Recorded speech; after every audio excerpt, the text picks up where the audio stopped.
أما بعد فقد قال الله تعالى في كلامه المجيد وفرقانه الحميد. أعوذ بالله من الشيطان الرجيم. بسم الله الرحمن الرحيم. وأقيموا الصلاة وآتوا الزكاة وأقرضوا الله قرضا حسنا وما تقدموا لأنفسكم من خير تجدوه عند الله صدق الله العظيم। সম্মানিত মুসলিয়ান কিরাম, সমস্ত প্রশংসা আল্লাহ সুবহানাহু ওয়া তাআলার জন্য, যিনি আমাদেরকে এই পৃথিবীতে প্রেরণ করেছেন তার দাসত্ব করার জন্য। এটাকে আরবি ভাষায় আমরা বলে থাকি ইবাদত। আল্লাহ তাআলা আমাদেরকে এই পৃথিবীতে পাঠিয়েছেন তার ইবাদত তথা দাসত্ব করার জন্য। আর এই দাসত্ব ইবাদত এইটা করার মধ্যেই মানব জীবনের সফলতা। যেই মানব তার স্রষ্টার দাসত্ব ইবাদত করবে সেই ব্যক্তি সফল জীবন যাপন করতে পারবে, তাই সফলতা লাভ করবে। আর যেই ব্যক্তি আল্লাহ তাআলার দাসত্ব ইবাদত করবে না সেই ব্যক্তি কশ্চিনকালেও সফল হতে পারবে না। বাহ্যিক দৃষ্টিতে দুনিয়াতে কিছুটা সফলতা দেখলেও কিন্তু পরিণতিতে সফলতা তার থাকে না। অতএব আমাদের সফলতার জন্য, কল্যাণের জন্য, কামিয়াবির জন্য যে মহান স্রষ্টা আমাদেরকে তার দাসত্বের জন্য এই পৃথিবীতে প্রেরণ করেছেন, সেই মহান আল্লাহ তাআলার দরবারে কালিমাতু শুকর আদায় করি, সকলেই পড়ি আলহামদুলিল্লাহ। অতঃপর অসংখ্য দরুদ ও সালাম অনন্তকাল পর্যন্ত বর্ষিত হোক আমাদের প্রাণ প্রিয় রাসূলের উপর। আল্লাহ তাআলার দাসত্ব আর ইবাদত কীভাবে করতে হবে, যিনি তার কথা কর্ম সমর্থন দিয়ে তার দাসত্বের ব্যাখ্যা প্রদান করেছেন, সেই রাসূলের শানে দরুদ ও সালাম পাঠ করি, সকলেই পড়ি সাল্লাল্লাহু আলাইহি ওয়াসাল্লাম। দাসত্ব অনেকভাবে এর শ্রেণীবিন্যাস করা যায়। আজকে আমি সংক্ষেপে বলবো যে দাসত্ব একদিক দিয়ে দুই প্রকারের। ইবাদত দুইটি প্রকার। একটা প্রকার হলো আল্লাহ তাআলার হক, আরেকটা হলো বান্দার হক। ইবাদত এক প্রকারের ইবাদতকে বলা হয় আল্লাহর হক, আরেক প্রকারের ইবাদতকে বলা হয় বান্দার হক। যে ইবাদতকে বান্দার হক বলা হয় এটাকে বলা হয় হকুল ইবাদ। কি বলা হয়? আর যে ইবাদতকে আল্লাহর হক বলা হয় এটাকে বলা হয় হকুল্লাহ, আল্লাহর হক। আমরা আজকে এই বিষয়ে কথা বলবো না, অন্য বিষয়ে কথা বলবো। ইবাদত অন্যভাবে তিন প্রকার করা যায়। কয় প্রকার? তিন প্রকার। এক প্রকার ইবাদত হলো যে ইবাদতগুলা মানুষের অঙ্গ প্রত্যঙ্গ, শরীর দেহের মাধ্যমে করা হয়। মানুষের চোখের ইবাদত, কানের ইবাদত, মুখের ইবাদত, জবানের ইবাদত, হাতের ইবাদত, পায়ের ইবাদত। পায়েরও কি আছে? আছে? কন্ত কি?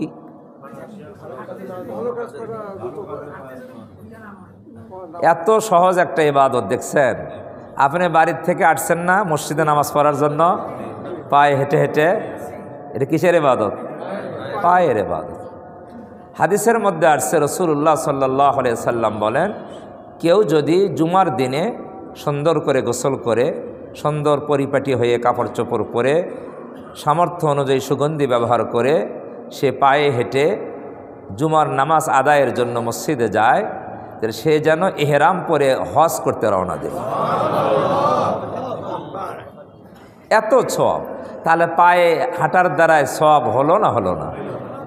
পায়ের দ্বারা কি ইবাদত? পা এটা দেহের একটা অংশ। হাতের দ্বারা ইবাদত, চোখের ইবাদত, কানের ইবাদত, এই সমস্ত ইবাদতকে বলা হয় দৈহিক ইবাদত, শারীরিক ইবাদত। তার শরীর দিয়ে যে ইবাদত করা যায় এটা শারীরিক ইবাদত।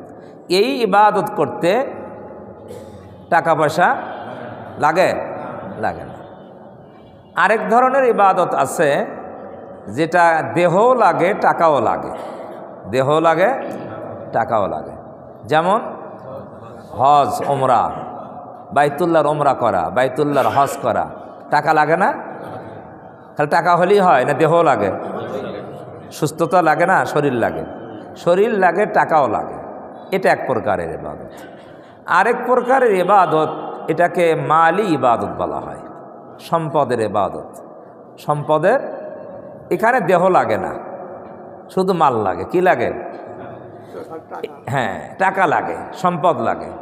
এই ইবাদত যেমন জাকাত, কি কুরবানি, সদকায়ে ফিতর, দান সদকা, এগুলা হলো মালি ইবাদত। আল্লাহ সুবহানাহু ওয়া তাআলা আমরা এখানে 2-3 প্রকারের ইবাদত শ্রেণীবিন্যাস করলাম কোরআন হাদিসের আলোকে। যাদেরকে আল্লাহ তাআলা সম্পদ দান করেছেন তাদের প্রতি বিশেষ অনুগ্রহ করেছেন। কি অনুগ্রহ? বিশেষ অনুগ্রহ। কারণ যাদের সম্পদ নাই তাদেরও তো দেহ আছে, না দেহ নাই? আছে। আর যাদের সম্পদ আছে তাদেরও কি আছে? তারা দেহ থাকার দিক দিয়ে উভয় কি সমান।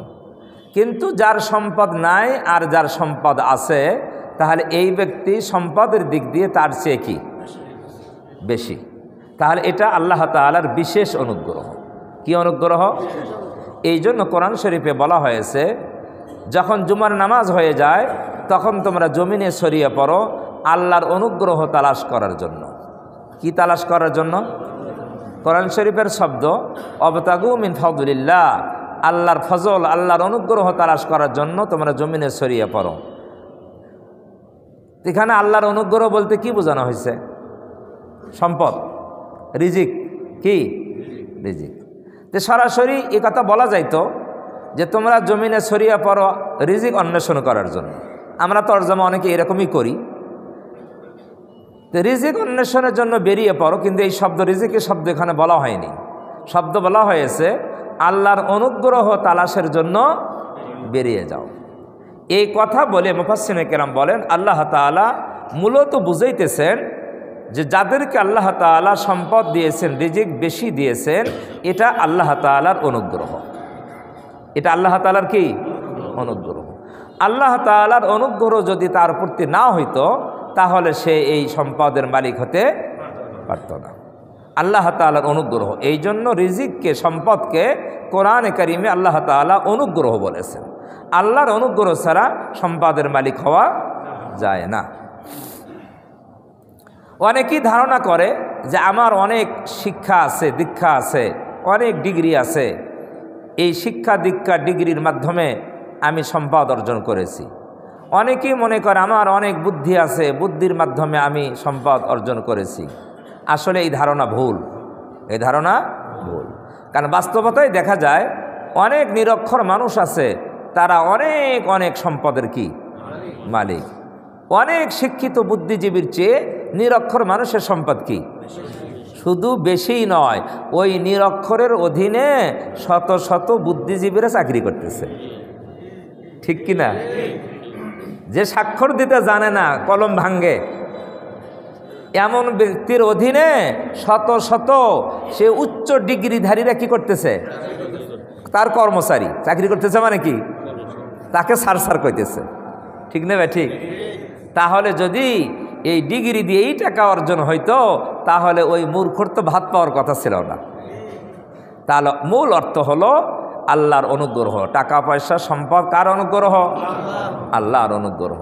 এইটা যাদের সম্পদ আছে তাদের অনুভূতিতে রাখা দরকার, রাখা দরকার যে টাকা পয়সা আমার বুদ্ধি বিবেক যোগ্যতায় আসে নাই, আল্লাহর অনুগ্রহে আসছে, অতএব এটা আমার মাথায় রাখা দরকার। বলবেন মাথায় রাখবো কেন? মাথায় রাখলে আল্লাহর শুকরিয়া আপনার দ্বারাই হবে। আদায় হবে। আর যদি এই কথা মাথায় না থাকে, যদি আপনার মাথায় থাকে আমার যোগ্যতায় দিয়ে আমি সম্পদ অর্জন করছি, আমার বুদ্ধি ডিগ্রি দিয়ে অর্জন করছি, তাহলে আপনার অবস্থা হবে কারুনের মতন। কার মতন? কারুনের নাম শোনেন নাই? হায় আল্লাহ, এই নাম না শুনলে কি পারা উপায় আছে? মুসা আলাইহিস সালামের জামানায় বড় একজন টাকা পয়সার মালিক ছিল। কত বড় টাকা পয়সার মালিক, অনেক টাকা, অনেক টাকা। কোরআন শরীফে আছে তার খাজানা, তার গোডাউন যেখানে সম্পদ জমা রাখত, সেই জমা গোডাউনের তালার চাবি বহন করার জন্য অনেক উট লাগত, চাবি বহন করার জন্য। তাহলে চাবি যদি অনেক উট বহন করতে উট লাগে, তাহলে চাবি কতগুলা, তাহলে তালা কতগুলা, গোডাউন কতটা। এই কারুনকে যখন মুসা আলাইহিস সালাম আল্লাহর পক্ষ থেকে নির্দেশ পেয়ে বলেছে আল্লাহর পথে কি করো, আল্লাহর দেওয়া সম্পদ ব্যয় করো, তখন কারুন বলছে এগুলো তো আমার, এগুলো তো আমি কামাই করছি, আমার অনেক জ্ঞান বুদ্ধি, হ্যাঁ এগুলো দিয়ে আমি কামাই করছি, আর এগুলো তুমি দান করতে বলো। সে মনে করেছিল যে আল্লাহ যে অনুগ্রহ করেছে এই কথা ভুলে গিয়েছিল, এই কথা ভুলে গিয়েছিল। এই কথা ভুলে গিয়ে সে কি সফল হয়েছে না ব্যর্থ হয়েছে? কেমন ব্যর্থ? কেমন? কোরআন শরীফে আছে এমন ব্যর্থ হয়েছে। শেষে আল্লাহ তাআলা মুসা আলাইহিস সালামের যখন নাফরমানি করেছে, আল্লাহ তাআলা বলেছে মুসা তুমি জমিনকে আদেশ করো, জমিনকে আদেশ করো। কি আদেশ করবে? জমিনের কি ক্ষমতা আছে? জমিনকে আদেশ করছে এই কারণকে ধরো, কারণকে কি পাকড়াও করো, জমিনকে আদেশ করছে। আর এই আদেশের সাথে সাথে কারুনের সম্পদ সহ জমিন আক্রমণ কি করেছে? গ্রাস করে নিয়েছে। এমন গ্রাস তাফসীরের কিতাবে আছে কিয়ামত পর্যন্ত কারুন আর কারুনের সম্পদ মাটির নিচে দাবতেই থাকবে। তার এই সম্পদ তাকে বাঁচাইতে পারছে? পারছে? এই জন্য যাদেরকে আল্লাহ তাআলা সম্পদ দিয়েছে তাদের এই অনুভূতি রাখা দরকার, সম্পদ আমার যোগ্যতায় আসে নাই, এটা আল্লাহ তাআলা অনুগ্রহ করে আমাকে দান করেছে। কার অনুগ্রহ? যালিকা ফাদলুল্লাহি ইউতিহি মান ইয়াশা। আল্লাহ নিজে বলেছেন এটা আল্লাহ তাআলার, যাকে ইচ্ছা তার প্রতি আল্লাহ অনুগ্রহ করেন, যাকে ইচ্ছা। কোনো ডিগ্রিধারীর ইচ্ছা হলে তাকে দিবে, কোনো মূর্খকে ইচ্ছা করলে তাকে দিবে। আল্লাহ যাকে ইচ্ছা তাকে তার প্রতি অনুগ্রহ করে তাকে সম্পদের মালিক বানায়। সম্পদের মালিক হওয়ার পরে অহংকার করা যাবে না, সম্পদের মালিক হওয়ার পরে এই অনুভূতি আনা যাবে না যে আমি বড়, আমি অনেক কিছু, বরং আল্লাহর অনুগ্রহ করতে হবে, আল্লাহর শুকরিয়া আদায় করতে হবে, তাহলে আপনি কামিয়াব হতে পারবেন। আর যদি সম্পদ পেয়ে আল্লাহকে কেউ ভুলে যায় তাহলে সে কারুনের মতন ক্ষতিগ্রস্ত হয়ে যাবে। আল্লাহ তাআলা আমাদেরকে বুঝে মানার তৌফিক দান করেন। তাহলে বলতেছিলাম যে সম্পদ, এই সম্পদ এটা হলো মালি ইবাদত। আর মালি ইবাদতের মধ্যে সবচেয়ে গুরুত্বপূর্ণ যে ইবাদত, এই ইবাদতকে বলা হয় জাকাত। কি আরবিতে বলা হয় কি? কোরআনের শব্দ জাকাত। আমরাও বাংলায় কি বলি? জাকাতই বলি। এই শব্দটা আরবি বাংলা একই, তাই না? জাকাত। আচ্ছা বলেন, আমাদের সরকার ট্যাক্স নেয় কি না? সম্পদশালীদের কাছ থেকে কি নেয়? এই পরিমাণ টাকা থাকলে তাকে এই পরিমাণ কি দিতে হবে? ট্যাক্স দিতে হবে। তো ট্যাক্স নেয়, তো ট্যাক্স যারা আমরা দেই তাদেরকে জাকাত দিতে হবে?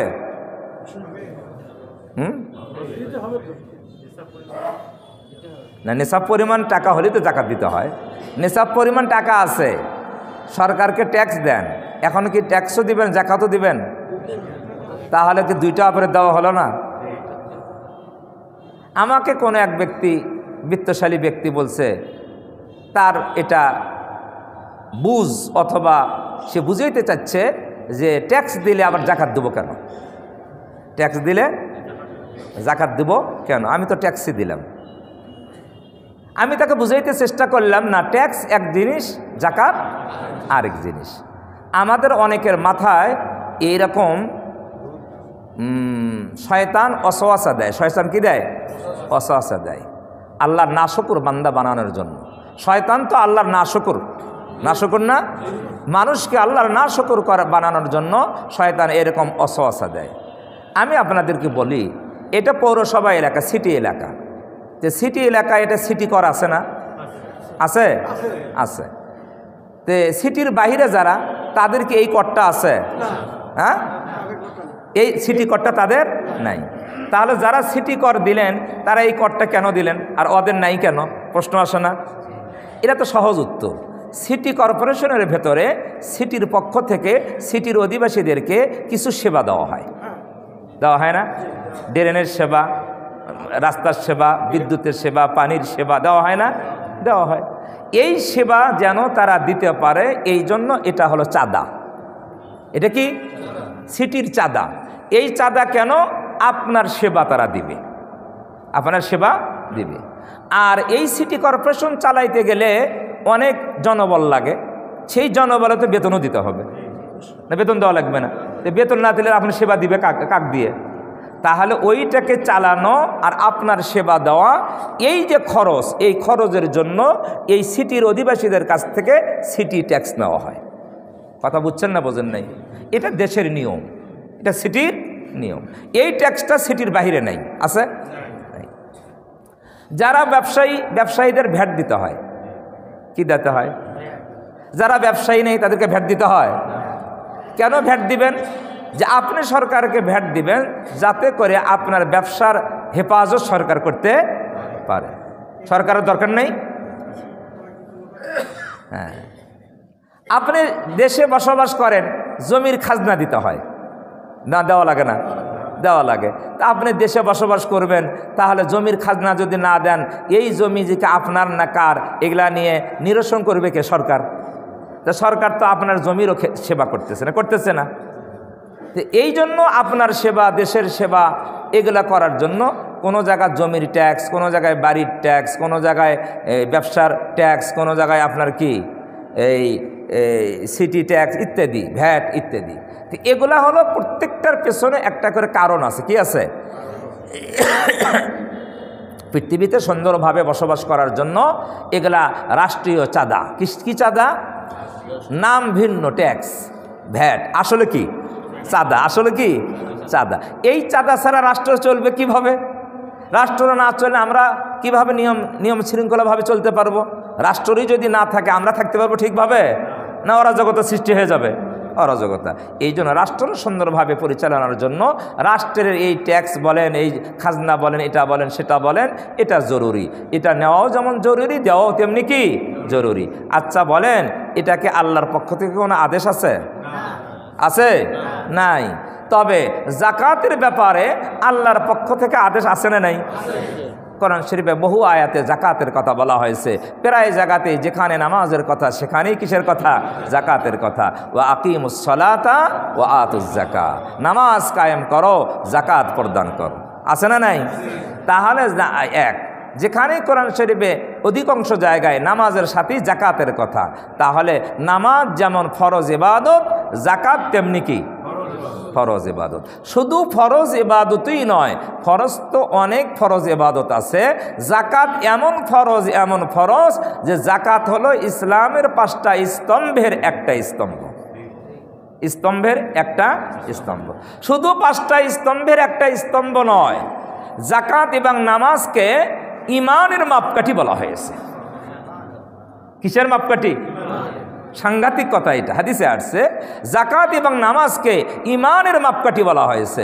রাসূলুল্লাহ সাল্লাল্লাহু আলাইহি সাল্লাম যখন কোনো সেনাবাহিনীকে কোনো এলাকায় যুদ্ধের জন্য প্রেরণ করতেন, তখন বলে দিতেন তাদেরকে দেখবা তারা সালাত আদায় করে কিনা, নামাজ পড়ে কিনা, আর মালের জাকাত দেয় কিনা। যদি নামাজ আদায় করে আর জাকাত দেয়, তাহলে তাদের সাথে যুদ্ধ করবে না, তাদেরকে মুসলমান মনে করবা। কি মনে করবা? মুসলমান মনে করবা।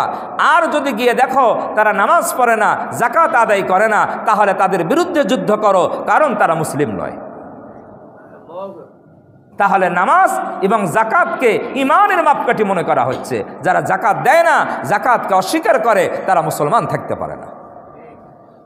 তাহলে জাকাতের গুরুত্ব একই ট্যাক্সের মতন? হ্যাঁ, কর, সিটি কর, ভ্যাট, খাজনা, আজীব কারবার মুসলিম কোথায় চলে গিয়েছে? কোরআন না পড়ার কারণে, হাদিস না পড়ার কারণে, নিজে নিজে বুদ্ধিজীবী হয়ে নিজেই যদি ইসলামের গবেষণা করে কোনো বের করে, ফলাফল বের করে, তাহলে এই পরিণতি হবে। নিজে নিজে বুদ্ধি বিবেচনা করে কি সমাধান হবে ইসলামের? না কোরআন হাদিস দিয়ে সমাধান করা লাগবে? আল্লাহ কি বলছে, রসুল কি বলছে, আল্লাহ রসুলের সিদ্ধান্ত দিয়ে ইসলাম বুঝতে হবে। নিজে নিজে গবেষণা করে ইসলাম হয় না। এর নাম কি হয় না? এর নাম হয় শয়তানি। এটা শয়তানের ওয়াসওয়াসা। আল্লাহ তাআলা আমাদের হেফাজত করেন। যাকাত ফরজ ইবাদত, ট্যাক্স ফরজ নয়। ট্যাক্স কি ফরজ? যাকাত ফরজ ইবাদত, ইসলামের স্তম্ভ, ইমানের মাপকাঠি। কথা বুঝে আসছে না? আসে নাই? এই জন্য বিত্তশালী যারা, তাদেরকে অনুরোধ করব, যাকাতকে ট্যাক্স মনে করবেন না, এটাকে অন্য কিছু মনে করবেন না, এটাকে পবিত্র ইবাদত মনে করবেন। কি এটা? পবিত্র ইবাদত। আপনার সম্পদ ছিল না, আপনি যদি অতীতের দিকে যান, কোন দিকে যান? পেছনের দিকে যান। আপনার সবাই আমরা চোখ বন্ধ করি আর পেছনের দিকে যাই। পেছন, এখন বয়স 50 বছর, যান 15 বছরে চলে যান, 10 বছরে চলে যান, চোখ বন্ধ করে দেখেন তো তখন কত টাকার মালিক ছিলেন? তখন বাবার টাকার মুখাপেক্ষী ছিলেন। স্কুলে যাবেন 10 টাকা, 2 টাকা, এইটাই বাবা মায়ের টাকার মুখাপেক্ষী ছিলাম। বাবা কিছু খাবো দাও, স্কুলের বেতন দেবো দাও, রিক্সা চলবো দাও, এটাই তো। তাহলে পেছনের দিকে তাকায় দেখেন, টাকার মালিক ছিলেন না। এখন আপনার কাছে কোটি টাকা, 1000 কোটি টাকা, 500 কোটি টাকা, লাখ লাখ টাকা। এই টাকা আপনাকে কে দিল? বলেন, কে দিয়েছে? আল্লাহ দিয়েছে। এটা আল্লাহর অনুগ্রহ। আল্লাহ ইচ্ছা করলে আপনাকে না দিয়ে আরেকজনকে দিতে পারতেন, না পারতেন না? আপনাকে না দিয়ে আরেকজনকে দিতে পারতেন। আপনাকে দিয়েছে আপনাকে পরীক্ষা করার জন্য, আরেকজনকে দেন নাই, তাকেও পরীক্ষা করার জন্য দেন নাই। 2 জায়গাতে একই রহস্য। যাকে দেন নাই কি জন্য? পরীক্ষা করার জন্য। দেখি বান্দা আমার প্রতি কেমন ধারণা রাখে, ভালো ধারণা না খারাপ ধারণা, না আমার প্রতি বিরূপ ধারণা, আমাকে কেন টাকা দিল না, গরিব বানাইছে কে? এইটা পরীক্ষা করার জন্য তাকে দেন নাই। আর যাকে দিয়েছে তাকেও পরীক্ষা করার জন্য। বান্দাকে সম্পদ দিলাম, দেখি বান্দা অহংকার করে না মাল আমার রাস্তায় খরচ করে আমার শুকরিয়া করে। তাহলে পরীক্ষা না? দিয়ে পরীক্ষা, না দিয়ে পরীক্ষা। আবার আরেকটা পরীক্ষা আছে, দিয়েছে তারপরে ছিনিয়ে নিয়ে পরীক্ষা। ছিনিয়ে নিয়ে কি? দেওয়ার পরে আবার কি করে? এরকম ইতিহাস আছে না নাই? আবার দিয়েছে, ভোগ করতে দেয় না। হ্যাঁ, এরকম ঘটনা বোধহয় আমাদের দেশে নাই। হ্যাঁ, 1000 কোটি টাকা এখন আর ভোগ করতে, আর ব্যাংক জব্দ করতেছে সব। সরকার কি করতেছে? ব্যাংক জব্দ করতেছে। তে ভোগ করতে দেয় না, তার মানে পরীক্ষা। তার মানে কি? পরীক্ষা। আল্লাহ তাআলা বোঝার তৌফিক দান করেন। তা আজকে আমরা যে বিষয়টা নিয়ে আলোচনা করব, যেহেতু রমজান মাসে আমরা যাকাত দিয়ে থাকি, এই জন্য যাকাতের বিষয়ে আমরা আজকে আলোচনা করার চেষ্টা করব। আমাদের যে সময়, এই সময়ে যাকাতের বিস্তারিত আলোচনা করা সম্ভব হয় না। কমপক্ষে 3 ঘন্টা আলোচনা করলে হয়তো কিছুটা কি হবে, যাকাতের আলোচনা ধারণা আসতে পারবে। তো অত সময় তো আমাদের হাতে নাই। এই জন্য সংক্ষিপ্ত আকারে যাকাতের আলোচনা আজকে করব। তাহলে যাকাত শব্দের অর্থ হলো, আবিধানিক অর্থ, যাকাত মানে হলো বৃদ্ধি হওয়া। কি? যাকাত মানে বৃদ্ধি হয়, এটা আবিধানিক অর্থ। তা যাকাত যারা দেয়, টাকা 1 লাখ ছিল, 1 লাখে যাকাত কত? 2500। কত? 2500। তা 2500 টাকা যাকাত দিয়ে দিল, এটা বৃদ্ধি হলো না কমলো? হ্যাঁ, কমলো না? বাস্তবে কি হলো? কমলো। কিন্তু যাকাতের অর্থ হলো বৃদ্ধি হওয়া। আমরা দেখতেছি কি হলো? কমলো। এখন এই বৃদ্ধি হওয়া, এটা কেন এর অর্থ হলো? প্রশ্ন আসে। যাকাতের আরেক অর্থ হলো পবিত্র হওয়া, পরিশুদ্ধ, পবিত্র। সেটা কি? যেই মালের যাকাত দেওয়া হয় সেই মালকে পবিত্র করা হয়। আপনার কাছে নিসাব পরিমাণ মাল আছে, এখন যদি ওই নিসাব পরিমাণ মালের হিসাব করে যাকাত দিয়ে দেন, তাহলে অবশিষ্ট মাল কি হয়ে গেল? পবিত্র হলো। আর যদি যাকাত না দেন, তাহলে ওই জাকাত না দেওয়া টাকা আর ওই বাকি টাকা একত্র হওয়ার কারণে এটা অপবিত্র হয়ে গেল। কি হয়ে গেল? পুরা সম্পদটা অপবিত্র হয়ে গেল। তাহলে এটা অপবিত্র হওয়া আমরা বুঝলাম। আর বিরুদ্ধে হওয়ার মর্ম মুফাসসিরিন কেরাম বলেছেন, জাকাতের অর্থ বিরুদ্ধে হওয়া। বাহ্যিকভাবে আমরা দেখি কমে যায়, আসলে বিরুদ্ধে হয় কিভাবে? তো কোরআন শরীফে এক জায়গায় বলা হয়েছে, ইয়ামহাকুল্লাহু রিবা ওয়া ইউরবিস সাদাকাত। আল্লাহ তাআলা বলেন যে রিবা, সুদকে আল্লাহ মিটিয়ে দেন, ধ্বংস করে দেন।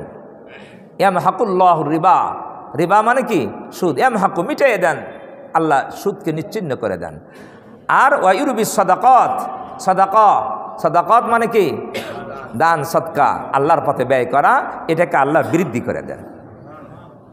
তাহলে সদকা করলে আল্লাহ সম্পদ বাড়ায় দেন, আর সুদি লেনদেন করলে তার সম্পদ কি? ধ্বংস করে দেন, কমায় দেন। মুফাসসিরিন কিরাম আয়াতের ব্যাখ্যায় বলেছেন যে জাকাতের অর্থ বৃদ্ধি হওয়া। এখানেও আল্লাহ বলতেছেন দান সদকা করলে সম্পদ আল্লাহ বাড়ায় দেন। তাহলে এর মর্ম কি? এটার দুইটা মর্ম বর্ণনা করা হয়েছে। একটা হলো যে জাকাত যেই সম্পদে দেওয়া হয়, এই সম্পদে আল্লাহ বরকত দান করেন।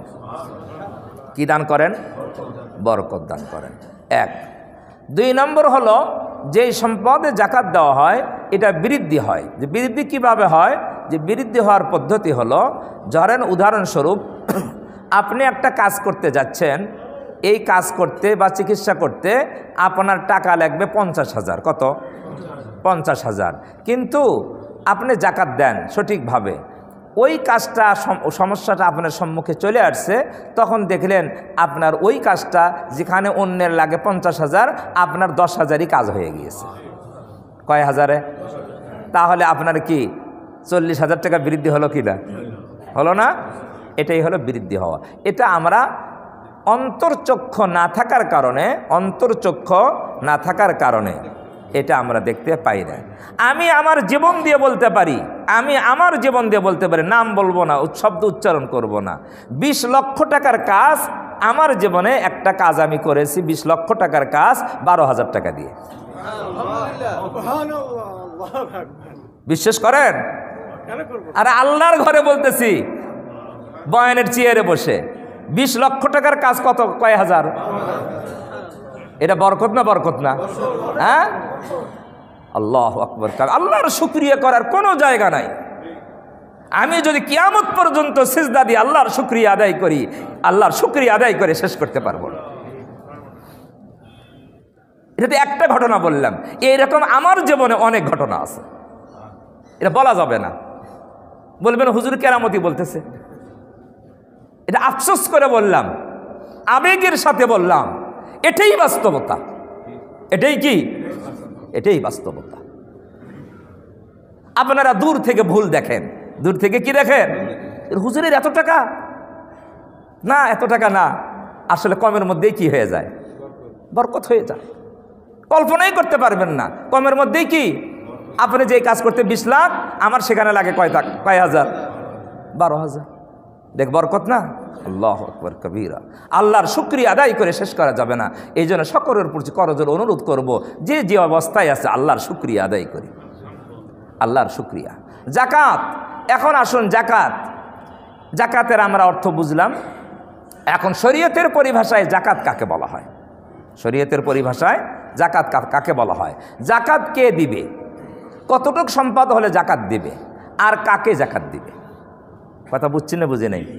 শরীয়তের পরিভাষায় জাকাত কাকে বলা হয়, এটা তো আমরা আবিধানিক অর্থ করলাম জাকাতের। শরীয়তের পরিভাষায় জাকাত কাকে বলা হয়? জাকাত কতটুকু সম্পদ হলে জাকাত দিবে এবং কাকে জাকাত দিবে? কাকে জাকাত দিবে?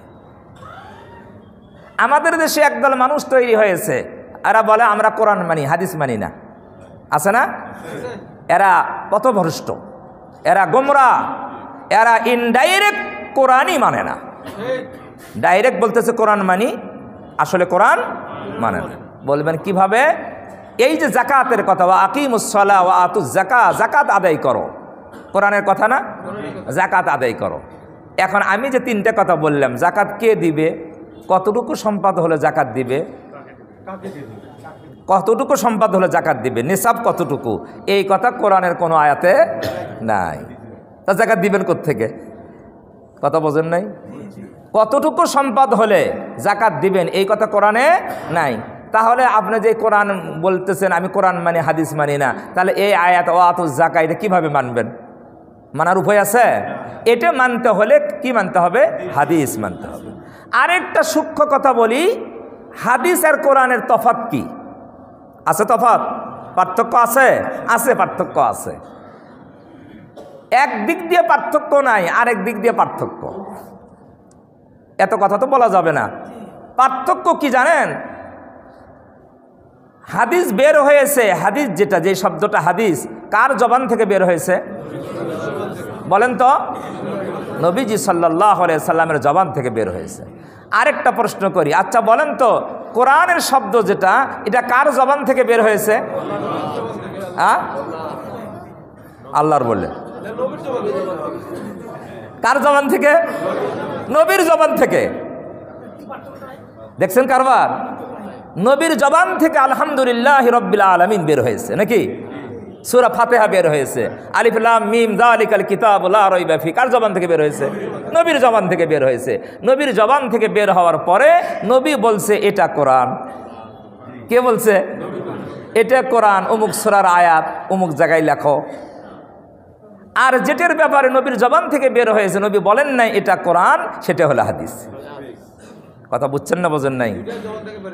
দুইটাই কার জবান থেকে বের হয়েছে? এখন খুব ভালো করে বোঝেন, আপনি যদি হাদিস না মানেন তাহলে তো কোরআনই মানার সুযোগ নাই। কারণ হাদিস তো নবীর জবান থেকে বের হয়েছে, কোরআনও নবীর জবান থেকে বের হয়েছে। নবী বলছে এটা কোরআন, এটা তো হাদিস। তো এই কথা যদি না মানেন তাহলে কোরআন কেমনে আপনি চিহ্নিত করবেন এটা কোরআন? কথা বোঝেন নাই? কোরআন নবীর কথা ছাড়া কোরআন চিহ্নিত করার কোনো উপায় নাই। এটাই যে কোরআন, এই কথা বলছে কে? তো এই যে নবী বললেন এইটা কোরআন, এর নাম হাদিস। এর নাম কি? হাদিস। তাহলে হাদিস ছাড়া কোরআন মানার কোনো উপায় নাই। তাহলে যারা বলে আমরা হাদিস মানি না, তারা হলো ভ্রান্ত, শয়তানের খপ্পরে পড়েছে। এরা ইসলামের দুশ্মন, ইহুদি খ্রিস্টানদের দালাল। এদেরকে টাকা পয়সা দিয়ে মুসলমানদেরকে ইসলাম থেকে, দিন থেকে দূরে সরে নেওয়ার জন্য পায়তারা করতেছে। কথা বুঝছেন না বোঝেন নাই? এত বড় ইসলামের দুশ্মন এরা, এটা কল্পনাও করা যাবে না। কিন্তু স্লোগানটা ভালো। স্লোগান কি? ভালো না? আমরা কোরআন মানি, স্লোগানটা খারাপ না ভালো? হ্যাঁ, ভালো স্লোগান। এই ভালো স্লোগানের মধ্যে আছে মতলব খারাপ। কথা সত্য, মতলব হ্যাঁ, কথা সত্য, মতলব খারাপ। কিন্তু যারা বলতেছে অনেক সময় তারাও বোঝে না। কারণ ওর কলকাঠি নাড়াইতেছে তো কি আরেকজন অন্য জায়গার থেকে। কে নাড়াইতে কলকাঠি ও সেটাও জানে না, সে ওটাও জানে না। আল্লাহ তাআলা আমাদের বোঝার তৌফিক দান করেন। নিসাব, এখন আসেন নিসাব। মালের যদি নিসাব পরিমাণ মাল থাকে, ওই নিসাব হওয়ার পরে 1 বছর তার কাছে সম্পদটা থাকে, তখন ওই সম্পদের কি দিতে হয়? জাকাত দিতে হয়। নিসাব কি? শরীয়তে 2টা নিসাব আলোচনা করা হয়েছে। একটা হলো স্বর্ণের নিসাব, আর একটা হলো রূপার নিসাব। স্বর্ণের নিসাব হলো 7.5 তোলা বা 7.5 ভরি স্বর্ণ। 7.5 ভরি স্বর্ণ এটা নিসাব। 52.5 ভরি রূপা এটা কি? নিসাব। নিসাব কয়টা? 2টা শরীয়তের নিসাব। একটা হলো 7.5 ভরি স্বর্ণ অথবা 52.5 ভরি রূপা। কারো কাছে যদি 7.5 ভরি স্বর্ণ থাকে, কি থাকে? 7.5 ভরির স্বর্ণ থাকে, রূপা নাই, টাকা নাই, আর ব্যবসায়িক পণ্য নাই, কিচ্ছু নাই, অন্য কোনো সম্পদ নাই, 7.5 ভরি কি আছে? স্বর্ণ আছে।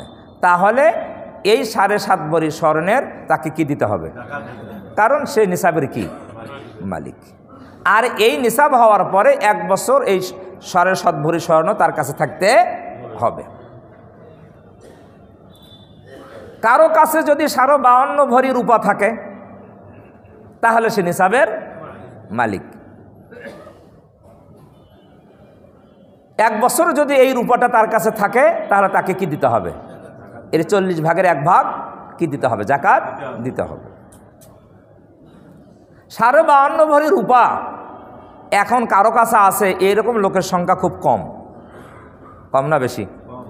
52.5 ভরি রূপা কেউ কিনে রাখবে? রূপা কি মানুষ স্বাভাবিক ব্যবহার করে? করে না। সোনা ব্যবহার করে।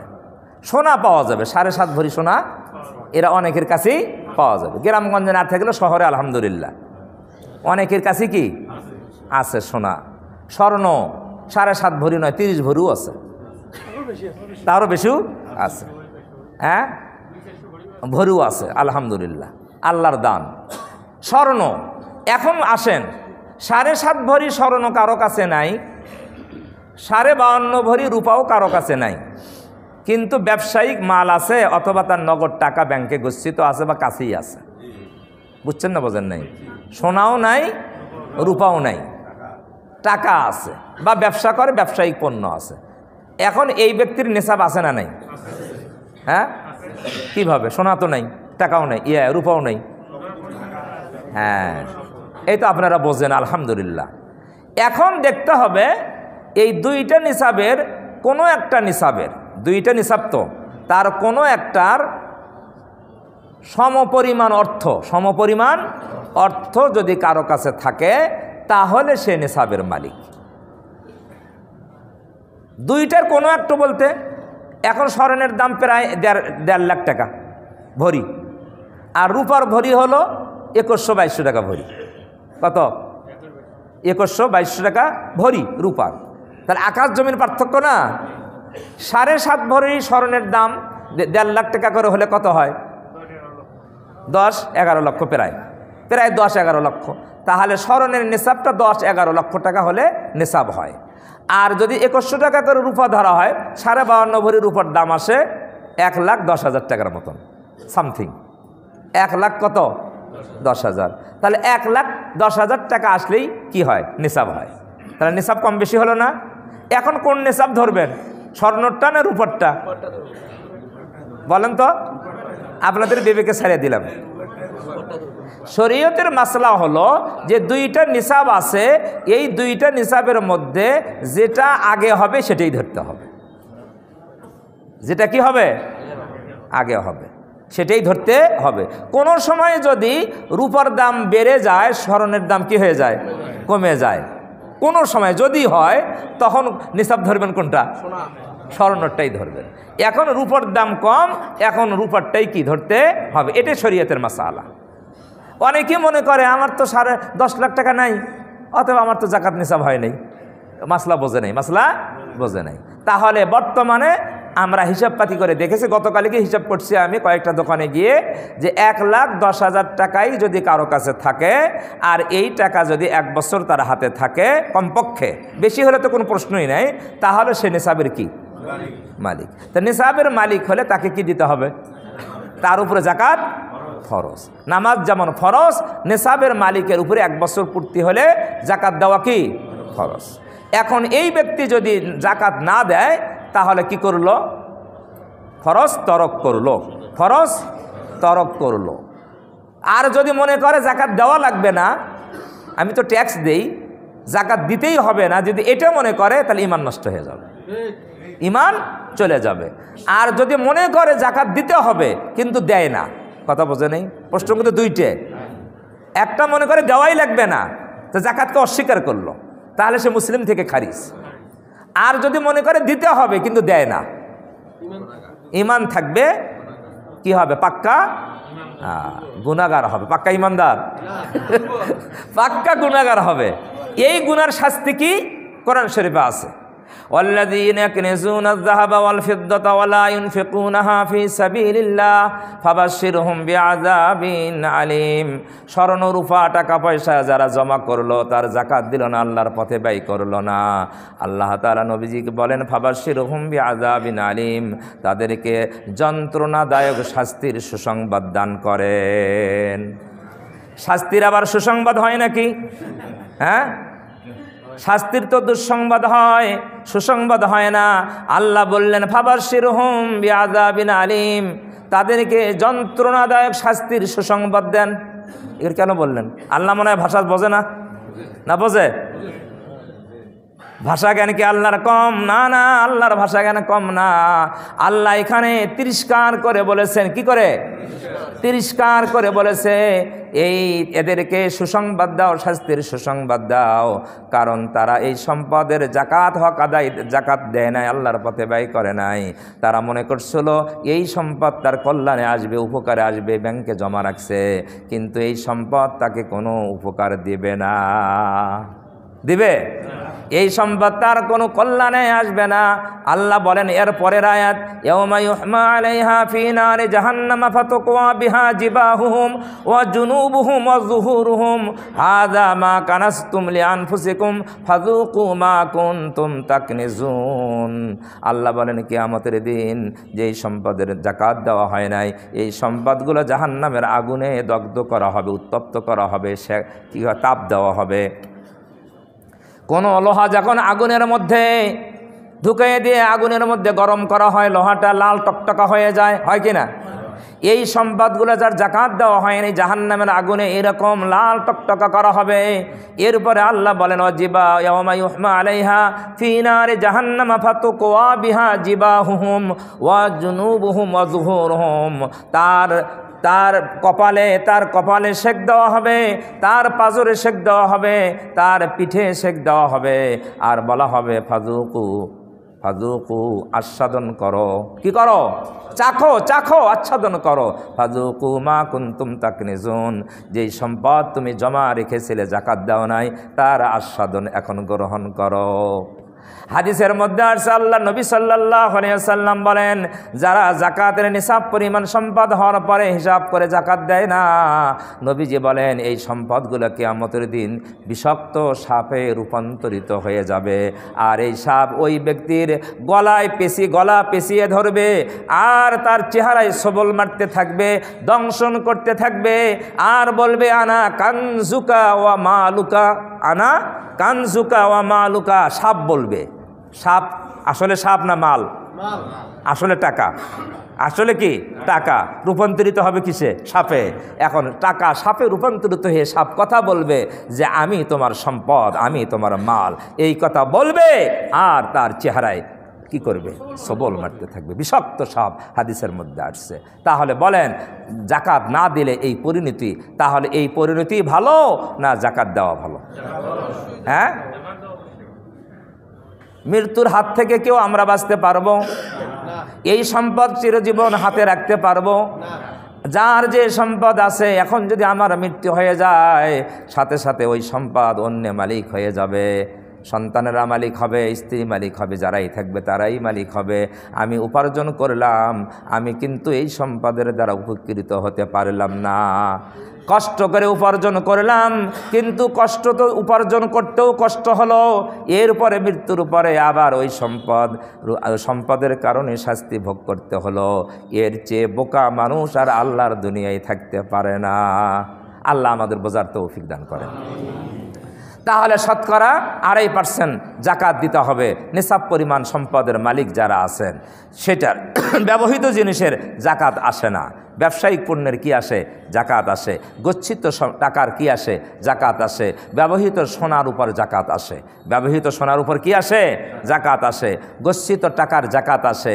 এখন আসেন, কারো কাছে কিছু সোনা আছে, কিছু রূপা আছে, কিছু টাকা আছে, কিছু ব্যবসায়িক মাল আছে, সবগুলোর মূল্য একত্র করে যদি হিসাব করা যায়, তাহলে যদি 1,10,000 টাকা হয়ে যায়, কথা বোঝেন নাই? কিছু সোনা, কিছু রূপা, অথবা সোনার উপায় নাই, কিছু টাকা, কিছু ব্যবসায়ী পণ্য, সব কিছুর মূল্য যদি একত্র করে 1,10,000 টাকা হয়ে যায়, তাহলে সে নিসাবের মালিক। প্রত্যেকটা আলাদা আলাদা হওয়া লাগবে না। কথা বুঝছেন না বোঝেন নাই? অনেকে প্রত্যেকটা আলাদা আলাদা মনে করে, আমার ওই ব্যাংকের টাকা ওটা আলাদা, ওই ব্যাংকের টাকা ওটা আলাদা, কাছে যেটা আছে এটা আলাদা, সোনা যেটা আছে ওটা আলাদা, ব্যবসায়ী মাল যেটা আছে ওটা কি? না না, আলাদা না, সবগুলো কি করা লাগবে? এক জায়গায় করতে হবে। যোগ করে কি মূল্য এক জায়গায় করতে হবে। এক জায়গায় করে যদি নিসাবের সমপরিমাণ হয়, তাহলে আপনি নিসাবের মালিক, আপনাকে কি দিতে হবে? জাকাত দিতে হবে। কথা বুঝে আসছে না আসে নাই? খুব সংক্ষেপে বলছি। জাকাত আমরা বুঝতে পারলাম, জাকাত কে দিবে। এখন আসেন কাকে দিবে? কাকে দিবে? কোরআন শরীফে সূরা তাওবা 60 নম্বর আয়াতে জাকাত কাদেরকে দিতে হবে এই কথা আল্লাহ বলেছেন। 8 প্রকারের লোককে জাকাত দেওয়ার কথা বলা হয়েছে। 8 প্রকারের মধ্যে মূলে 7 প্রকার হলো একই প্রকার, নাম আলাদা, মূলে এক। নাম 7 প্রকারের নাম কি? আলাদা, আর মূলের দিক দিয়ে এক। বলবেন সেটা কি? মূলে হলো গরিব। ইন্নামাস সাদাকাতু লিল ফুকারা ওয়াল মাসাকিন, ফকিরকে জাকাত দিবে, মিসকিনকে জাকাত দিবে। ফকির হলো গরিব, মিসকিনও কি? গরিব। মিসকিন গরিব না? গরিব। ওয়ালা আমিলিনা আলাইহা, এটা রাখলাম। ওয়াল মুআল্লাফাতি কুলুবুহুম, মুআল্লাফাতি কুলুবুহুম নবমুসলিম কি? তো নবমুসলিম যদি গরিব হয় তাকে জাকাত দেওয়া যাবে, নবমুসলিম যদি ধনী হয় তাকে জাকাত দেওয়া যাবে না। সাধারণত নবমুসলিমেরা গরিব হয় যখন অন্য ধর্ম থেকে ইসলামে দীক্ষিত হয়, তার সম্পদগুলো বাজেয়াপ্ত হয়ে যায়, তাকে সম্পদ দেওয়া হয় না, বাপের ওয়ারিশ বানানো হয় না, এই জন্য নবমুসলিম সাধারণত গরিব হয়। তাহলে এটাও গরিব। তারপরে বলা হয়েছে ওয়াল গারিমিন আলাইহা, গারিমিন ঋণগ্রস্ত, ঋণগ্রস্ত টাকা ছিল এখন আর টাকা নাই, ঋণগ্রস্ত হয়, গরিব হয়ে গেছে না, ঋণগ্রস্তকে জাকাত দেওয়া যাবে। আরেকটা হলো গোলাম আজাদ করা। কি গোলাম আছে আমাদের দেশে এখন? কোনো সময় যদি গোলামের প্রথা আসে, ওটার ব্যাখ্যা আলাদা। গোলামের প্রথা যদি আসে তখন তাদেরকে জাকাত দেওয়া যাবে মুক্তি পাওয়ার জন্য। তারপর ফি সাবিলিল্লাহ, আল্লাহর পথে যারা আছে, অল মুসাফির, যারা মুসাফির। এই যে 8 প্রকার 7 প্রকার বললাম, সবগুলো মূলে কি? গরিব। মুসাফির গরিব হইতে হবে। কি আল্লাহ রাস্তায় যারা আছে তাদেরকে গরিব হইতে হবে। নবমুসলিম তাকে কি হতে হবে? গরিব হতে হবে। তাহলে ঋণগ্রস্ত তাকে গরিব হতে হবে। তাহলে সবাই যদি গরিব, ঋণগ্রস্ত কি হতে হবে? গরিব হতে হবে। তাহলে সবগুলোর মূলে কি? গরিব। গরিবের সংজ্ঞা কি? হ্যাঁ, গরিবের সংজ্ঞা কি? গরিবের সংজ্ঞা শরীয়তে হলে গরিব কাকে বলে? ধনী তো বুঝছেন, নেশাবের যে মালিক সে কি? ধনী। গরিবের সংজ্ঞা কি? গরিবের সংজ্ঞা হলো নেশাবের যে মালিক নয় সে হলো গরিব। সহজ না কথা? বুঝছেন তো? 10,000 টাকা আছে, 1 লাখ টাকা নাই, 1,10,000 নাই, খালি 10,000 টাকা আছে, 50,000 টাকা আছে, তাও গরিব। তাও কি? গরিব। 5 টাকা আছে, তাও কি? গরিব। তাহলে নিসাবের যে মালিক না সে কি? শরীয়তের দৃষ্টিতে সে কি? গরিব। আর নিসাবের যে মালিক সে হলো কি? ধনী। কথা বুঝে আসছে?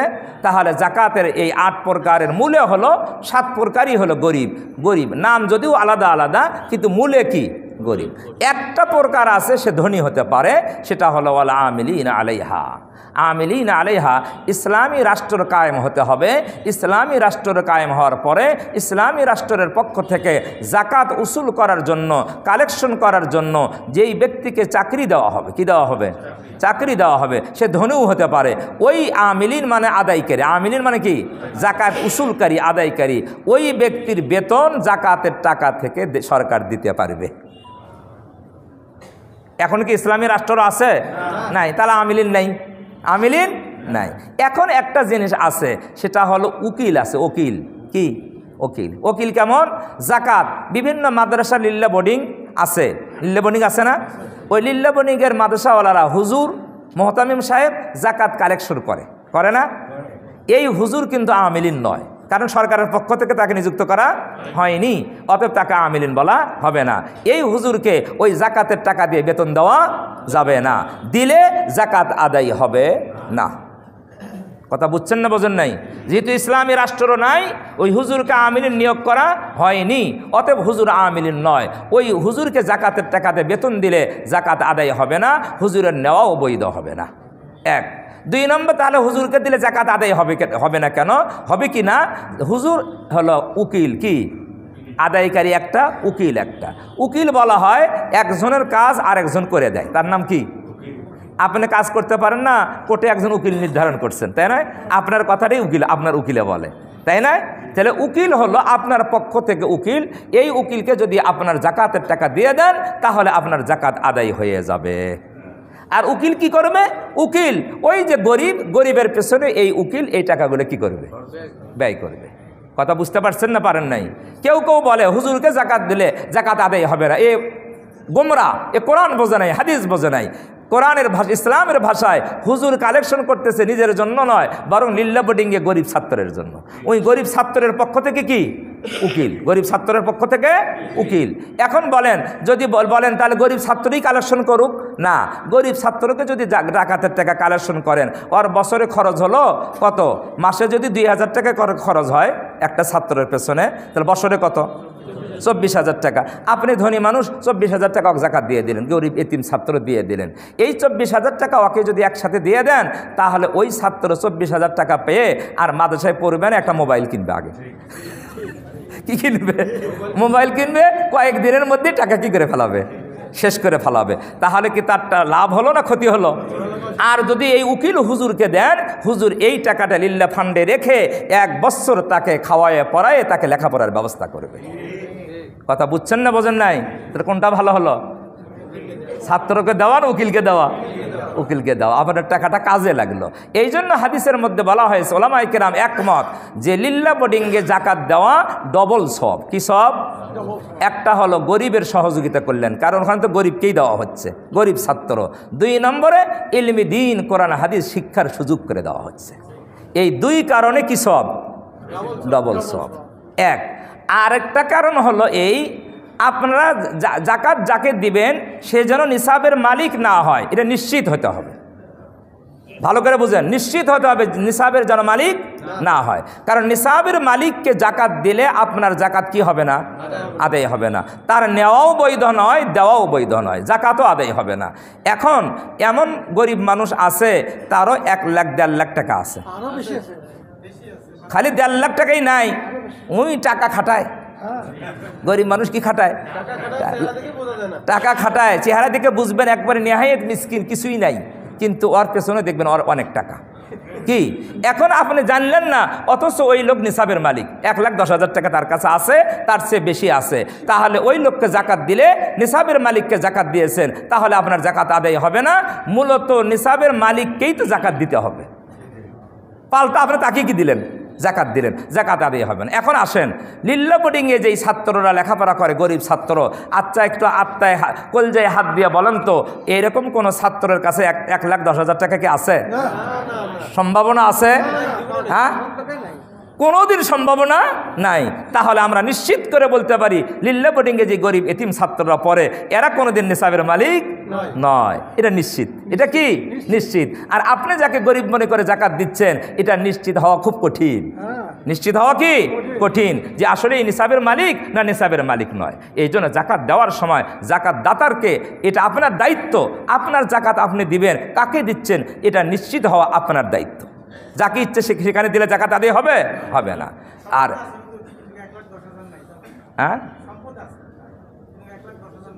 হ্যাঁ, না, জমির উপরে তো জাকাত আসবে না, বাড়ির উপরে জাকাত আসবে না। এটা যদি আপনার এই স্থায়িত্ব সম্পদ, স্থায়ী সম্পদ, এগুলোর জমি বাড়ি, এগুলোর উপরে কি আসবে না? জাকাত আসবে না। স্বর্ণ, রূপা, ব্যবসায়িক পণ্য, নগদ অর্থ, জমা অর্থ, এগুলো মিলে যদি 1,10,000 টাকা হয়, সবগুলো মিলে, বাড়ি বাদে, জমি বাদে, এগুলো বাদে, তাহলে আপনার নিসাবের মালিক হবেন। তাহলে আমরা সংক্ষিপ্ত আকারে বললাম জাকাত আমরা কাদেরকে দিব, কোথায় দিব, কোথায় দিলে বেশি সব, এই বিষয়ে কিন্তু বিস্তারিত কথা বলতে পারলাম না। আর একটা কথা বলে শেষ করি, আমাদের টাইম একেবারেই পার হয়ে গেছে। সদকায় ফিতর আছে না? ফেতরা বিস্তারিত ব্যাখ্যায় আজকে দেব না। আল্লাহ তৌফিক দিলে আগামী জুমায় জাকাতের অবশিষ্ট আলোচনা, ফেতরা, ইতিকাফের আলোচনা করা হবে। তবে জাকাতের একটা পরিমাণ সরকার নির্ধারণ করে দিয়েছে, সর্বনিম্ন 110 আর সর্বোচ্চ 2805 টাকা, 2805 টাকা। এটা নিয়ে কিছু আলোচনা হওয়া দরকার। এই নির্ধারণের উপরে কিছু আলোচনা, আমাদের কিছু অনেকের প্রশ্ন আছে, অনেকের সন্দেহ আছে যে এটা কিভাবে নির্ধারণ করলো, এটা কেমন সর্বোচ্চ হলো, এটা কেমন সর্বনিম্ন হলো, এই বিষয়ে কিছু আমাদের কি সন্দেহ সৃষ্টি হয়ে গিয়েছে ইতিমধ্যেই। গতকাল আমার রেডিওর প্রশ্ন পর্বেতেও আমাকে প্রশ্ন করা হয়েছিল, আমি সংক্ষিপ্ত উত্তরও দিয়েছি। এই বিষয়ে কিছু আপনাদের পরিষ্কার ধারণা হওয়া দরকার। আল্লাহ তাআলা তৌফিক দান করেন। 4 রাকাত কাবলাল জুমা পড়ে নেই ইনশাআল্লাহ।